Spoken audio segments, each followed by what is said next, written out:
Well, this is a podcast for all of you in EDU 344. Welcome to the class. We don't always have time during that 2 hours to really get a little deep into the materials that you need to know. They're foundational for you to be successful as secondary social studies teachers. So these podcasts supplement what we do in the classroom.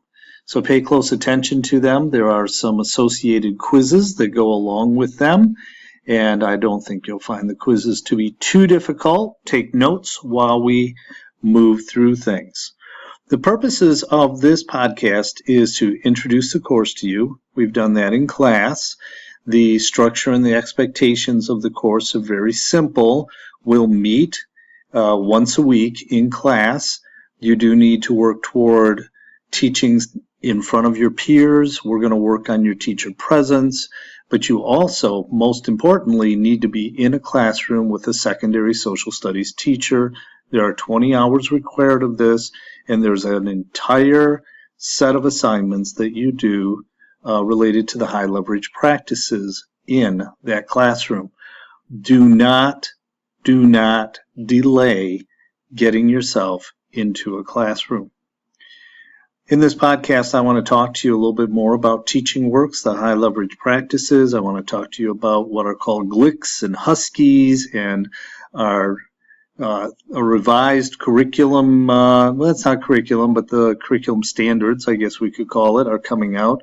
Give you an introduction to the core democratic values, the 5 themes of geography, and primary and secondary documents.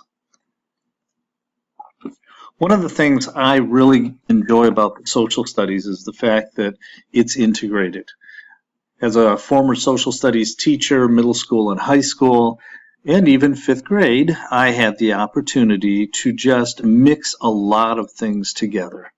And so when we're looking at the social studies, if we're doing map work, and we're taking a look at latitude, longitude, we're taking a look at distances, where we're using a scale and a map, we're using mathematics. If we're doing timelines, we're using mathematics.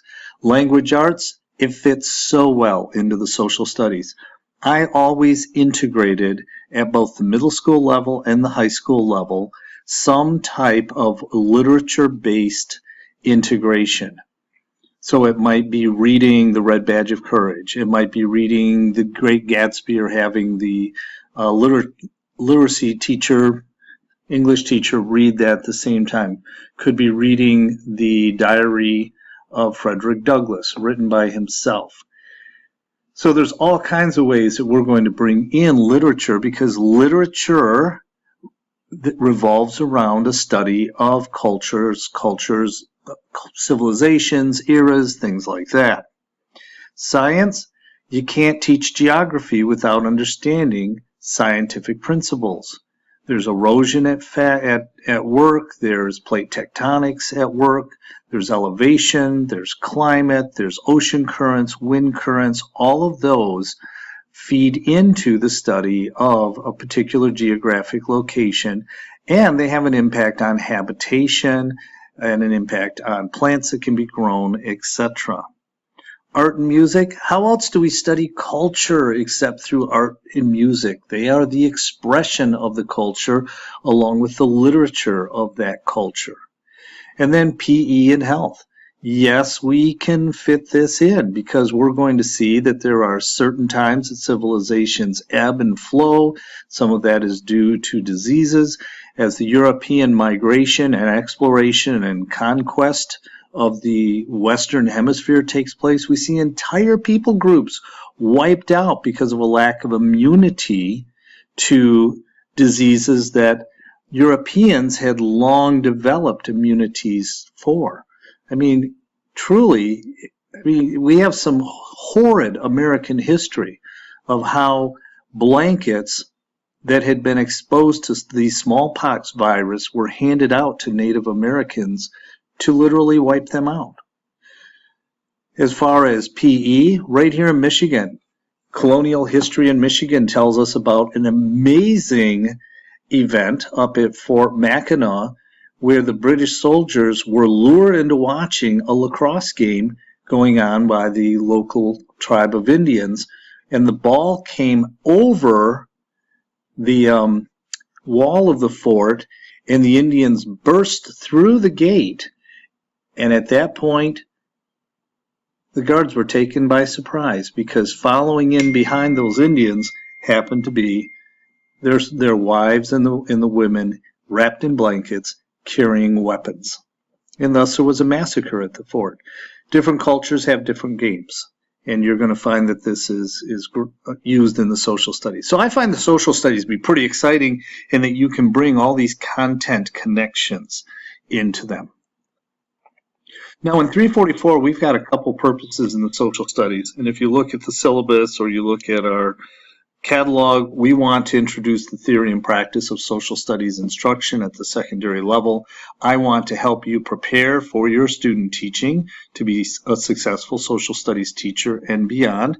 And then we also want you to have the opportunities to get out into the field and get actively connected to the real practice of teaching the social studies, not the theoretical perspective, but that pragmatic attitude and action that needs to take place when it comes to understanding what is taught and how to teach it, how do I plan for it, and then to practice delivering your instruction.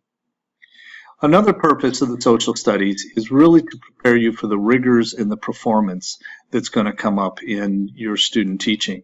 I have 4 names on the left side of this page, and over on the right side of the page you're going to see that these are teachers that had a great influence in my life with the social studies. Miss Bellion was my 4th and 5th grade teacher. She just got me so excited about the geographic regions of the United States and about Michigan history. Ms. Evans, she built on that in my 6th grade social studies. Mr. Carl was like the coolest middle school teacher ever. All right, and maybe I'll tell you a story about how we were studying civic participation and how to responsibly create discourse when we were not happy with something. And we enacted a strike within our middle school, junior high at that time. Mrs. Joseph is like the person, if I were ever to meet her again in life, I would just have to give her a big hug, because she sealed the deal for me to become a social studies teacher by allowing me to teach the social studies class that she taught for one day in a teacher-student exchange moment. You can read more about that in Blackboard on my bio. These teachers influenced me. You're going to greatly influence other students. I wrote an article eons ago about social studies for the 21st century. So that'll tell you how long ago it was.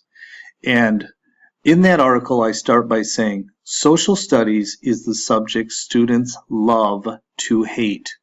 Now, I'm telling you, those 4 teachers rocked my world. But I'm also telling you this, there are not enough good, engaging social studies teachers. There's many that are effective in their delivery, but a lot of students don't find the social studies to be a subject that they want to engage with. We're going to work on engaging strategies. All right? So if you're a stand and deliver person in this class, you're going to find out that I will not be happy with you. You are going to learn to diversify and differentiate your instructional approaches. There is a place for lecture, but certainly it is not every day. There is a place for PowerPoint, and it is certainly not in every lesson. And here I am using PowerPoint. I want to introduce you to Teaching Works and the High Leverage Practices. We have joined in partnership for the first time in a national initiative that has never been done before, to have competing schools of education, teacher prep programs come together with the focus of defining and being able to assess and then instruct our teacher preparation program, and so that our teacher candidates really know how to enter the classroom well prepared to teach. The statistics on new teachers is horribly alarming. How difficult their first year is, how that 50% of them leave the profession. They get up and leave and find a whole new career outside of education within the first 3 to 5 years. So working together, we are going to explore these high leverage practices. You're going to observe for them in classrooms. You're going to talk to teachers about their practice of them. You're going to apply them as you write lessons and deliver instruction. And you're going to create an implementation guide that you can carry with you forward towards your student teaching. These are not going away. They're going to be built into our evaluation for student teaching. So please pay very close attention to TeachingWorks. Take time to read the document that I've provided for you about the assignments for TeachingWorks. Take time to explore the TeachingWorks website. We're very excited to be a part of TeachingWorks and a partner with these other outstanding teacher preparation programs represented by the other universities that are partnering with us in Michigan.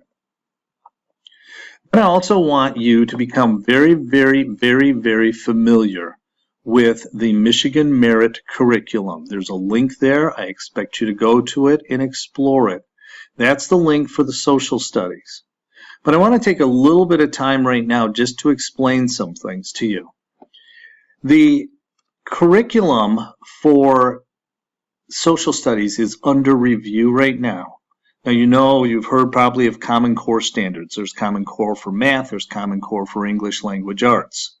There is not Common Core for science. Science did not go through the route of Common Core. Instead, they went through a route and created their own set of criteria for new standards called the Next Generation Science Standards.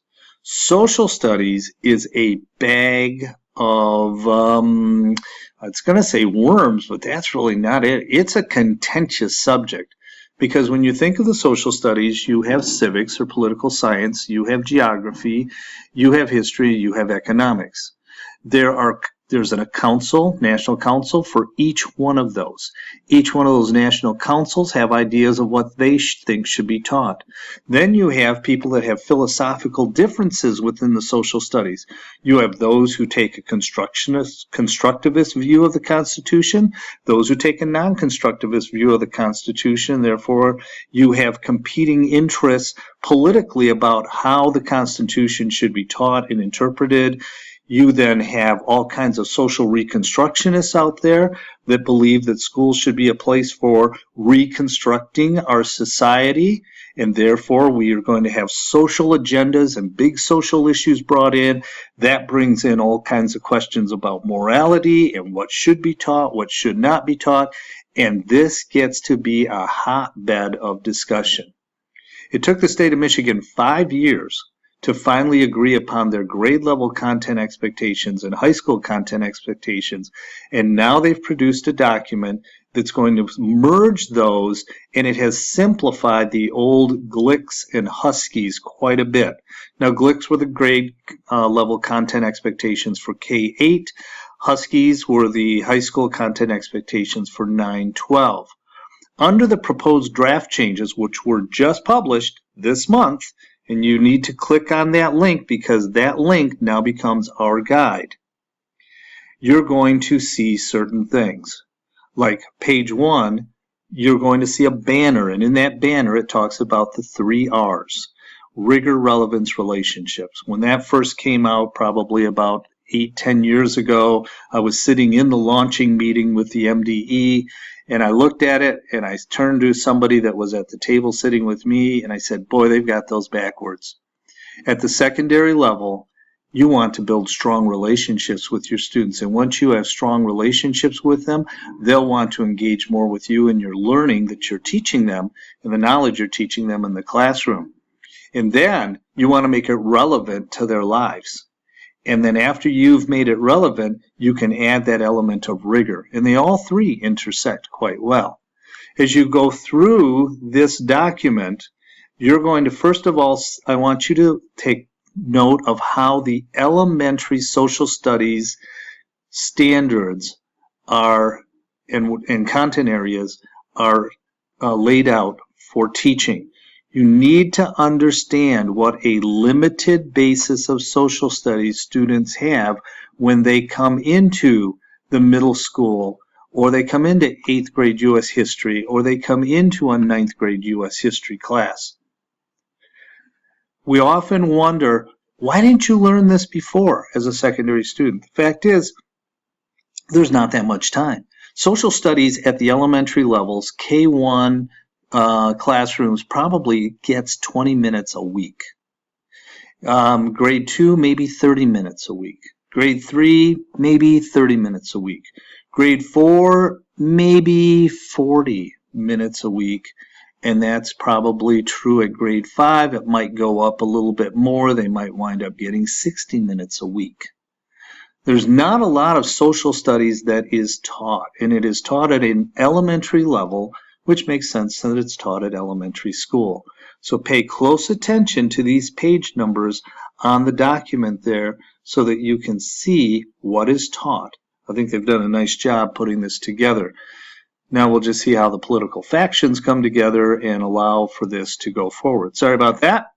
Then you move forward in this document, and from pages 75 all the way down to 112, you'll begin to see the new layout of the high school content expectations.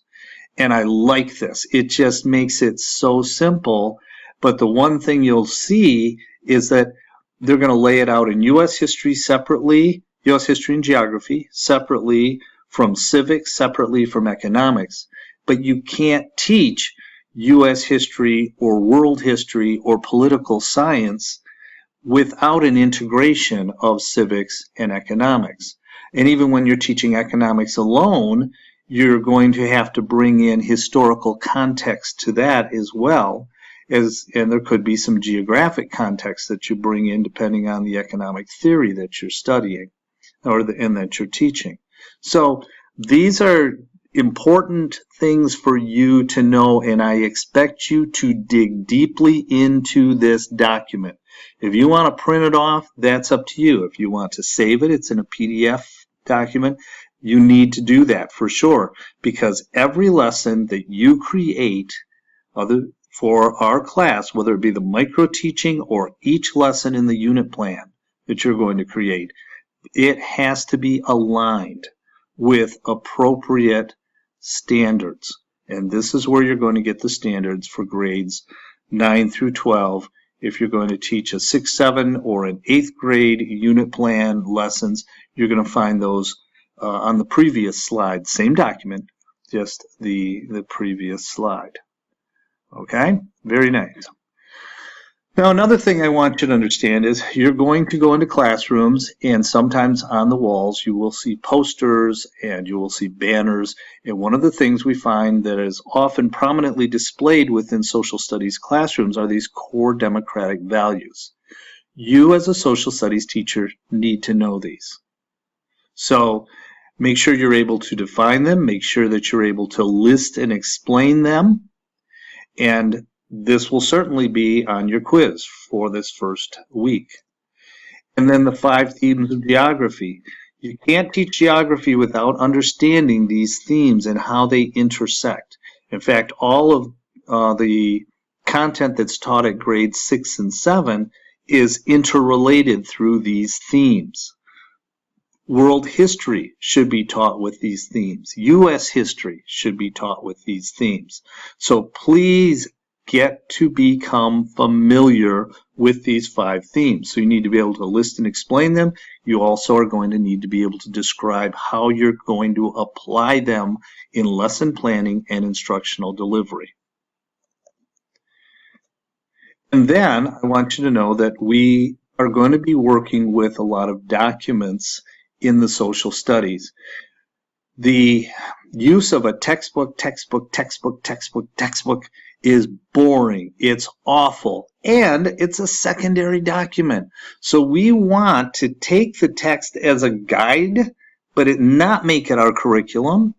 We're not going to cover what's in those pages of the textbook because you don't have enough time to cover it.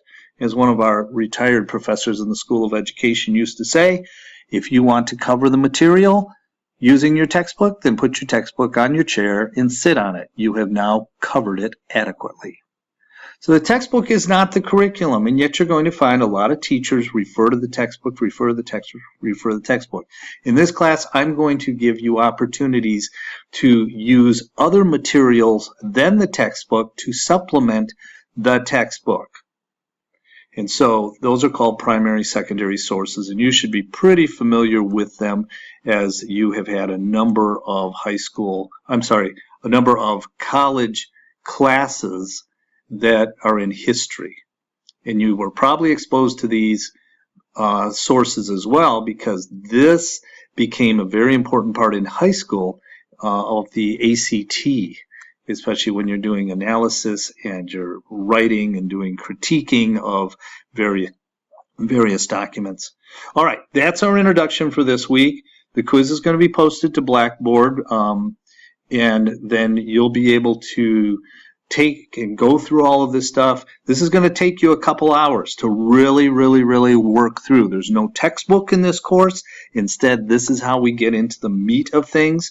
And so I'll expect you to be able to come to class next week having a good foundational understanding of this information. Thanks so much. We're going to have a great semester together.